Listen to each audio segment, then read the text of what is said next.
Hey everybody, it is ASIC Eric and it is painting day today. We're gonna get this rocker painted, a couple little touch-ups on the bottom of the car, spindles, any shackle mounts here. It is mercifully not as hot today as it was yesterday.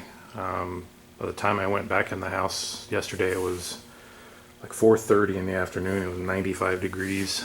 So it was pushing 100 down here when I was working in the garage yesterday. And with the paint suit on and everything, man, I was dying. But it's only about 75 right now. Probably get up to the mid 80s today, which is good. Good for painting too. Don't want it that hot anyway. Anyway, so I got some more prep to do here. Get this stuff ready. Get these guys sanded one more time to get the phosphoric acid residue off. Get them hung up in the air. And it's paint time. Alright, we are ready to rock and roll here. The parts hanging up, cleaned with wax and grease remover. Cars here is all masked off. This is mostly just to keep crap from blowing back out of the car. I did try and mask off a little bit here just to keep the new primer off the old primer so I don't have to scuff everything and do all of that. Bottom of the car is ready to go. It's all masked off, so there's a little, you can't even see it from here. There you go. That spot there, and then all of this back here. It's going to be fun to paint. Maybe I'll tip the car up a little bit, that might help. Yeah, let's do that. But anyway, we're ready to go. So 2 coats of epoxy primer, 1 or 2 coats of the satin black, we'll see.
This is where the seam is right here.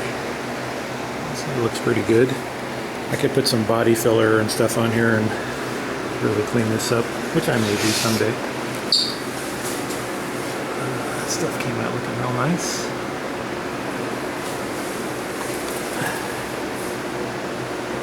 There, looks good.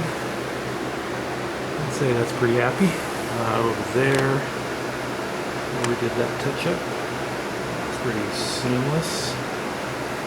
Show over here. Looks pretty nice. Maybe fix that up someday. Looks pretty good. It's a little different color right there. I don't know if that's from welding fumes or if that'll come off. I don't know when I clean it. I scuffed a little bit more than I painted right there, it looks like, so that was not great, but the rest of it looks pretty good. Some of the other stuff. I did say originally I wasn't going to put single stage on the bottom here, but I mixed up too much paint, so I went ahead and did it anyway. Because when I mixed the paint, I used about 10 ounces of epoxy. And so I mixed up 10 ounces of single stage, and I forgot I'm not painting the rocker, so I had twice as much paint as I needed. But whatever. So yeah, this stuff came out. This stuff looks really good.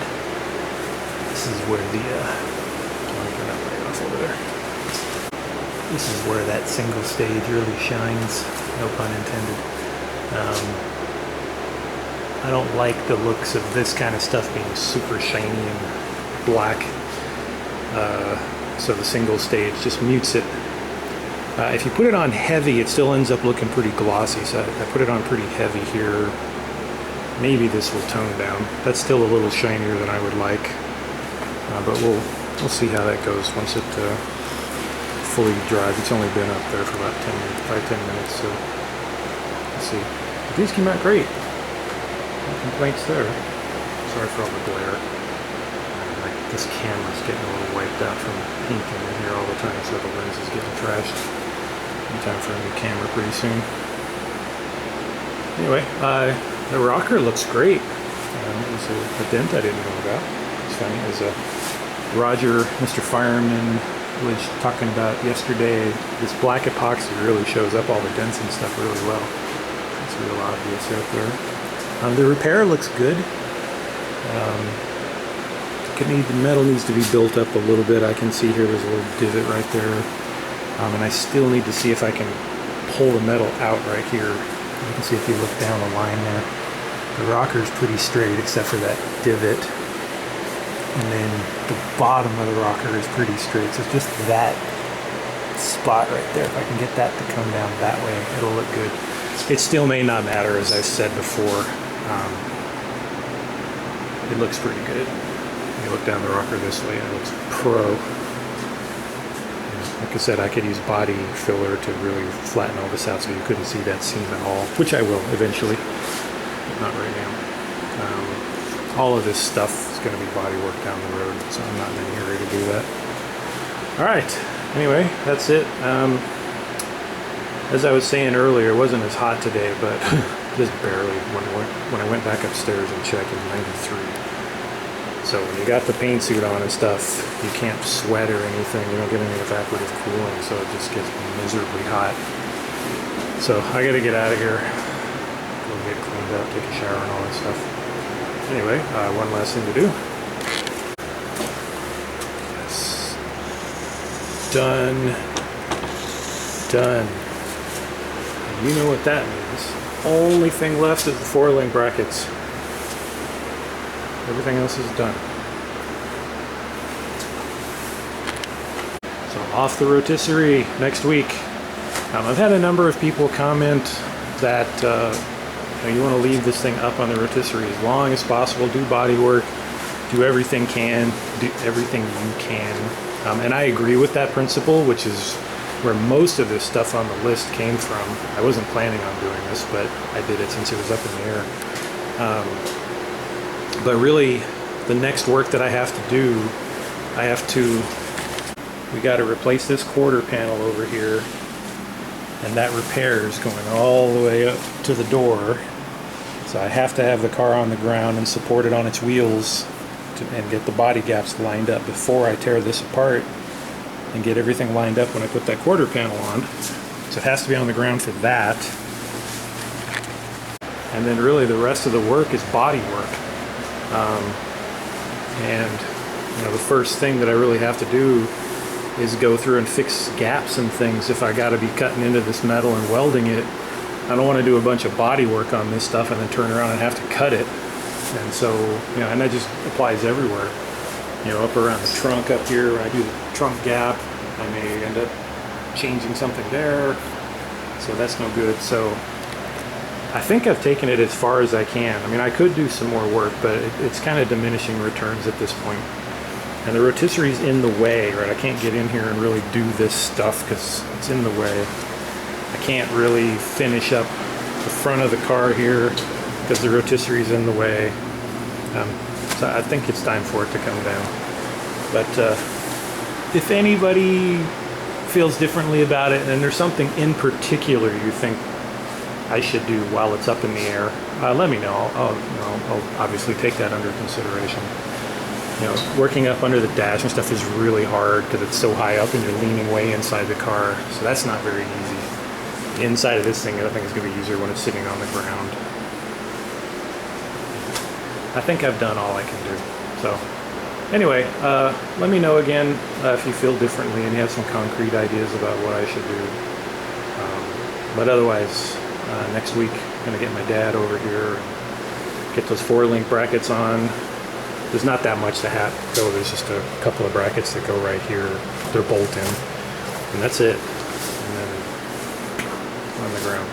I remember as soon as it's on the ground, I can get the rear end ordered, and then the 4-link installed and all that. And I can put the front subframe back on, get all the Ride Tech hardware, get it on the ground, put the panels on.